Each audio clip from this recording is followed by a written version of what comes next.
امام اعظم ابو حنیفہ رحمۃ اللہ علیہ کا صبر۔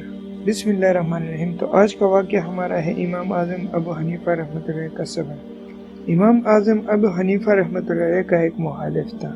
اس کو پتہ چلا کہ آپ کے والد کی وفات ہو گئی ہے۔ والدہ بوڑھی تھی، 90 سال کے قریب عمر ہو گئی۔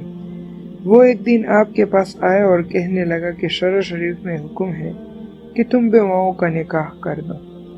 تمہارے والدہ چونکہ بیوہ ہو چکی ہے، میں نے سنا ہے کہ بڑی خوبصورت ہے، حسینہ و جمیلہ ہے، تو میں چاہتا ہوں کہ میں ان کے ساتھ نکاح کر دوں۔ حضرت رحمۃ اللہ علیہ نے سنا تو بام گئے، فرمانے لگے بھائی میری والدہ عاقلہ بالغہ ہے اور اس عمر کی عورت کو شرعی طور پر اپنا فیصلہ خود کرنے کا اختیار ہوتا ہے، میں ان کے سامنے بات جا کر رکھ دیتا ہوں۔